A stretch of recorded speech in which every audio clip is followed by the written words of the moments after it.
Bonsoir à toutes et à tous, mesdames et messieurs, merci de suivre ce journal télévisé sur EZAE TV, dont voici le sommaire. Propriétaire du site d'incinération de Tori-Avamé et le directeur départemental de l'environnement ont été écoutés par le procureur et déposés tôt ce matin à la prison civile de Ouida. Passation de service entre maires entrants et sortants dans la commune d'Alada ce matin, des précisions dans ce journal. Les conséquences de la dévaluation du Naira sur l'économie nationale, la transhumance pastorale et la contribution des produits locaux au développement économique et social du Bénin sont entre autres les thèmes de la deuxième session ordinaire du Conseil économique et social du Bénin.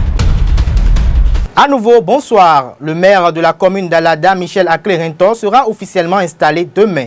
C'est ce qui résulte de la passation de service entre le désormais ancien maire Mathias Digla et son successeur Michel Akle-Rintor dans la matinée de ce mardi à l'hôtel de ville d'Alada. Ainsi, je vous invite à suivre un extrait du nouveau maire de la municipalité d'Alada à l'issue de la cérémonie de passation de service. Il est au micro de Karl Kitome et de Larios Adjagbenon.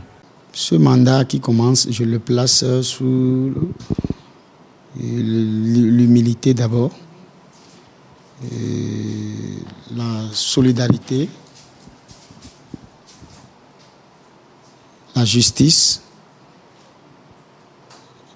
et la paix. Si Dieu a permis que je sois là, c'est parce qu'il sait que qu'il pourra m'utiliser pour faire de grandes choses dans la commune d'Alada, pour au moins changer le visage de la ville. Je pense que mon arrivée ne sera pas inutile. Nous allons prendre des contacts, nous allons beaucoup œuvrer, nous allons changer, améliorer la vie des populations de la commune. Puisque j'ai constaté qu'Alada, qui n'est pas loin de Cotonou, est enclavé. Donc nous ferons un effort pour le désenclaver, pour amener beaucoup de partenaires, pour beaucoup de gens qui viendront investir dans la commune pour changer un peu le visage. Les conditions dans lesquelles le processus a été à son terme, c'est la démocratie. Et vous savez, nous avons suivi les tests. Il y a les tests et ce n'est pas les tests que nous avons pu aboutir à ce processus. Donc, comme je le disais, ce n'était pas un coup d'État, c'était une élection démocratique. Je ne pense plus que cela puisse se répéter. Parce que vous avez vu les conditions dans lesquelles j'ai été élu. J'ai été élu légalement, dans de très bonnes conditions. Et que Alada aujourd'hui, si les populations d'Alada sont satisfaites, s'ils sont de tout ce qu'ils ont comme besoin, s'ils trouvent satisfaction, je ne pense pas qu'il y aura encore de bruit. Je demanderai à ma population de rester serein et que tout se passera bien. Que la population, qu'elle ne sera pas déçue. Nous sommes venus pour travailler. On ne sera pas le maire de bureau, on sera le maire de terrain.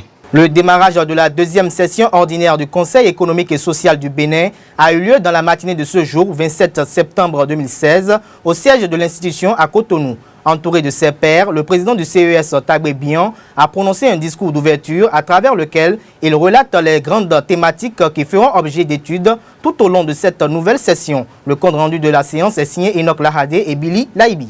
Les travaux de la deuxième session ordinaire du Conseil économique et social ont démarré ce 27 septembre 2016 au CES de Cotonou. Le président du CES Tagbé-Bian a évoqué à travers son discours les thèmes qui seront au cœur de cette session. La contribution des industries de transformation des produits locaux au développement économique et social du Bénin. La transhumance pastorale en République du Bénin.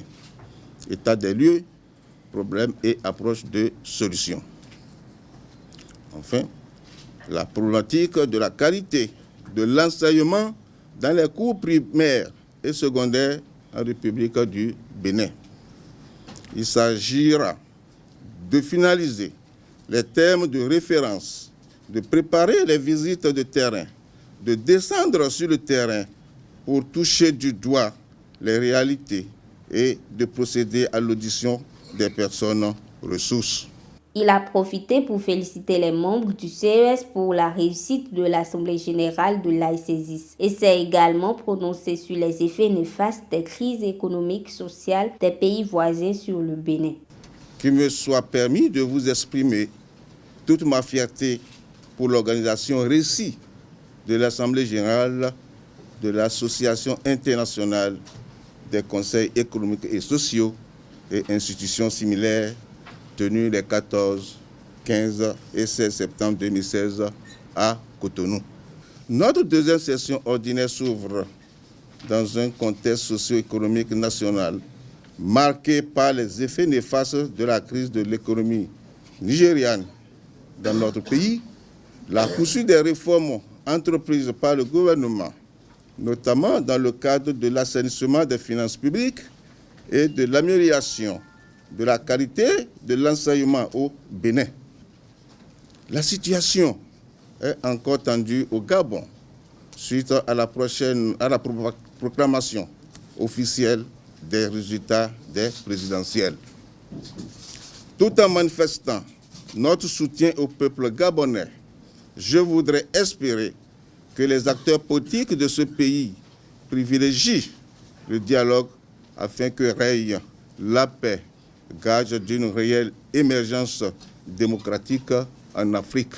Le CES invite le gouvernement à aménager des mesures sociales d'accompagnement afin que les populations soient moins affectées par ces crises. Des pertes en vies humaines et plus d'une centaine de personnes sont brûlées au 3e degré pour avoir voulu ramasser des sacs de blé avariés déversés sur un site pour être incinérés. C'est ce que retiendra l'histoire sur le drame survenu à Tori-Avamé le 8 septembre dernier. Une opération d'incinération de produits avariés mal ficelés qui a tourné au vinaigre. Je vous invite à suivre à présent cet élément de la rédaction de ZAE TV qui retrace le film de la réalité des faits et les dispositions prises par le gouvernement en place au lendemain de ce drame. Bénin, Tori, 8 septembre 2016. La journée avait bien démarré à Avamé, un petit village situé à une trentaine de kilomètres de Tori-Bocito.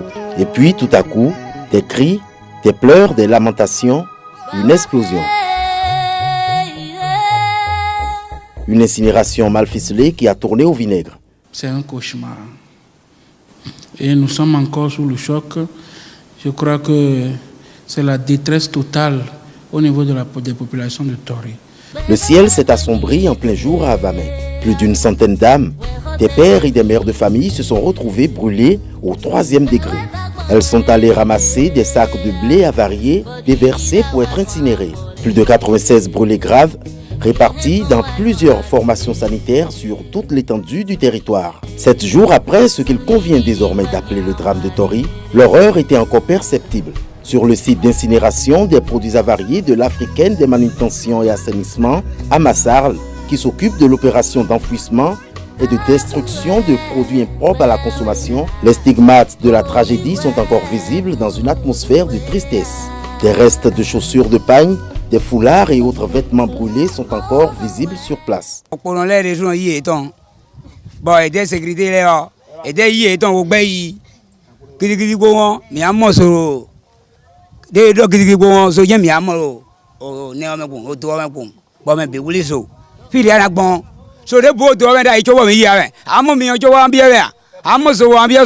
Conseil des ministres du 14 septembre 2016. Le ministre d'État, secrétaire général à la présidence, Pascal Irénée Koupaki, annonce que la société à Massarl n'a reçu aucune autorisation des autorités béninoises pour une opération d'incinération. Au cours du conseil, plusieurs personnes impliquées de près ou de loin ont été relevées de leurs fonctions. Le drame d'Avamé est né d'une part d'un manquement professionnel sur la chaîne opérationnelle de l'activité d'incinération et d'autre part d'une violation des lois et règlements. Il ressort des premiers éléments d'analyse que l'opération est frauduleuse pour 2 raisons. La première, le promoteur n'a pas obtenu au préalable l'agrément nécessaire pour l'exercice de cette activité. Deuxième raison, la procédure de destruction des produits avariés n'a pas été respectée et l'opération n'a pas été sécurisée à la mesure des risques potentiels. Avamé a perdu la vie. Avamé a perdu la joie. Au Centre national hospitalier Koutoukou Maga de Cotonou, des vies sont en jeu. Des spécialistes sont à pied d'œuvre au quotidien pour redonner le sourire aux familles.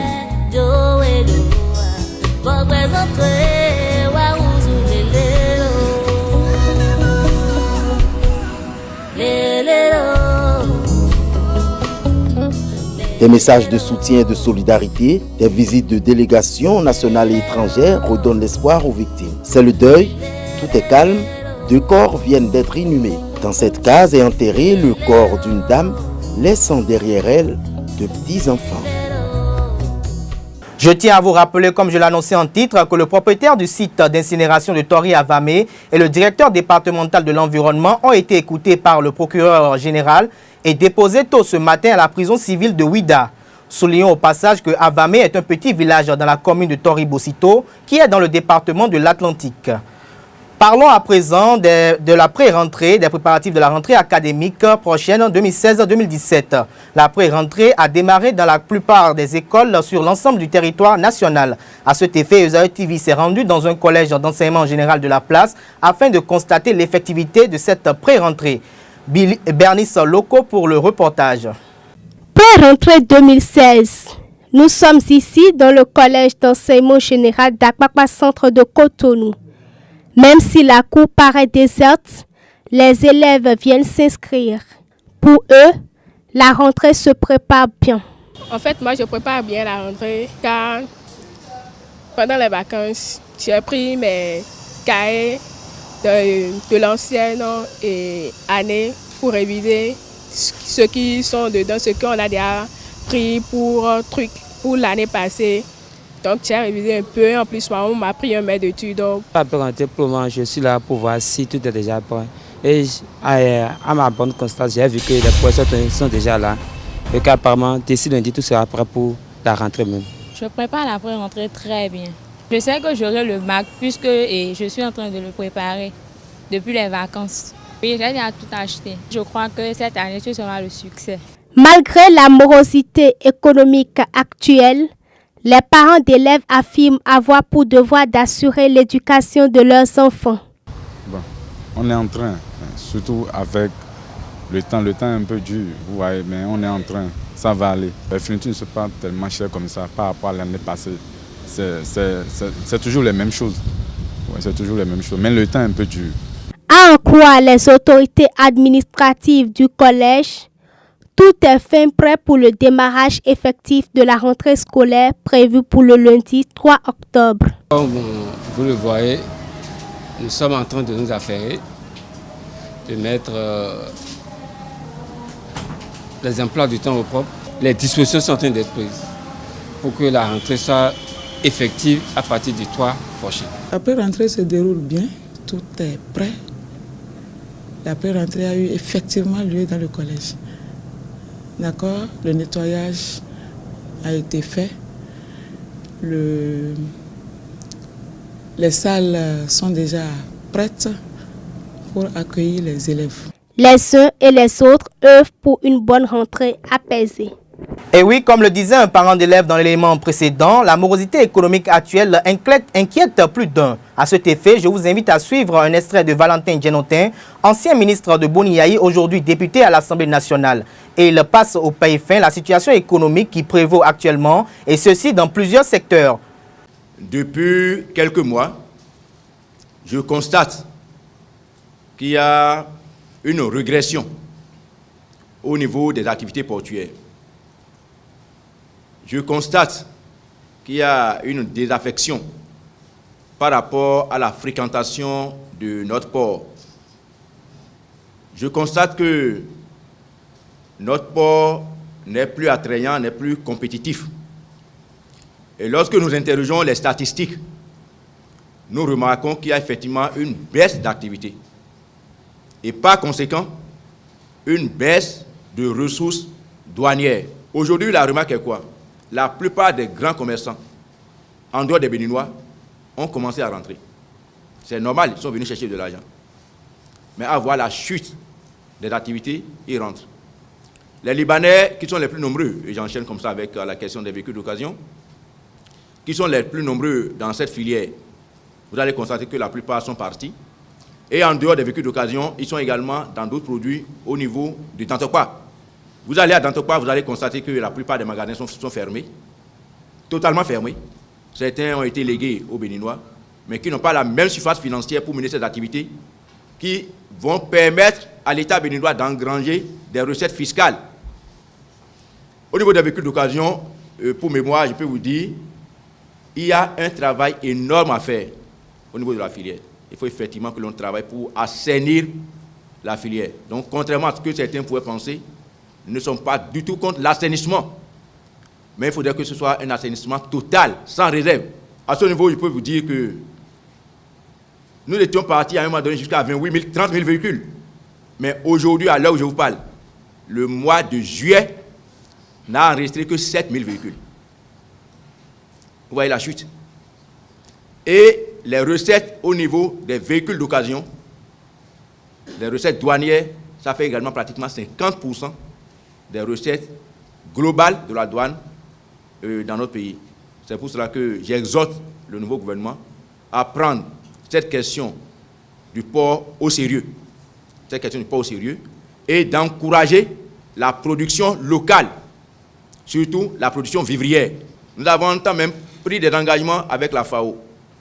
Mais je suis surpris de constater, par exemple, que pendant que nous avons des baisses de recettes, et nous avons cette opportunité d'envoyer des produits vivriers, d'envoyer des produits maraîchers au Nigeria, mon gouvernement actuel a choisi de priver les paysans des intrants spécifiques pour les vivriers. Non seulement n'allons pas avoir les recettes, mais il y a la famine qui pointe à l'horizon. L'actualité hors de nos frontières évoque la prestation de serment du président Ali Bongo ce jour et la visite du président Joseph Kabila au pape François. C'est la page inter que nous propose Boris Vianney Wangbanga. Hors du Bénin en Côte d'Ivoire, après la remise de l'avant-projet de constitution samedi dernier, le président Alassane Ouattara s'est rendu ce lundi 26 septembre à la rencontre de son allié politique, l'ex-chef de l'État, Henri Konan Bédié. Les deux hommes se sont entretenus de l'avant-projet de la constitution et le président Ouattara dit être venu prendre conseil auprès du président Konan Bédié. Au Sénégal, le 26 septembre 2002 est une date tragique pour les Sénégalais. Il y a 14 ans, en pleine minuit, le ferry, le Djoula, se retournait au large de la Gambie. Le navire pouvait légalement cueillir 550 passagers. Plus de 2000 personnes étaient à bord. Officiellement, 1863 personnes sont mortes dans cette catastrophe. Si les familles des victimes et les rescapés ont été indemnisés, elles attendent toujours de connaître la vérité sur ce drame et que le navire soit renfloué. 14 ans après une cérémonie d'hommage s'est tenue ce lundi 26 septembre à Dakar. Restons toujours au Sénégal. Les choses vont mieux pour Karim Wade. La justice française s'oppose à la saisie de ses biens parisiens. Le fils de l'ancien président sénégalais est accusé d'enrichissement illicite. Finalement, il pourra garder l'appartement et le compte bancaire concerné. La justice française estime qu'aucune infraction ne peut être reprochée à l'ex-ministre. En visite au Vatican, le président congolais Joseph Kabila a été reçu en audience ce lundi par le pape François. Plusieurs sujets ont meublé cette rencontre qui a eu lieu dans la bibliothèque du Vatican. Le premier sujet de la préoccupation pour le Vatican est la situation à Béni et les massacres successifs qui ont endeuillé l'Est de la République démocratique du Congo depuis 2 ans déjà. Dans ce pays où la toute-puissante Église catholique locale n'a jamais caché sa position très ferme sur le respect de la Constitution et du principe d'alternance. Les informations au dehors du Bénin se terminent en Afrique centrale où le président gabonais Ali Bongo Ondimba sera investi ce mardi 27 septembre pour un second mandat. La cérémonie de prestation de serment aura lieu au palais présidentiel du bord de mer en présence des 2 chambres du Parlement. 600 invités sont attendus dans la capitale gabonaise, à savoir le premier ministre tchadien, congolais, marocain et sénégalais, à en croire le porte-parole du gouvernement Alain-Claude Bilinzé. Le Cameroun sera représenté par un ministre d'État et le Rwanda par le président du Sénat. Et c'est sur cette page inter que se referme ce journal. Merci de l'avoir suivi. Nous nous retrouvons demain sur le même site à la même heure, www.ezaetv.com pour d'autres informations dans une nouvelle édition. Bonsoir à vous.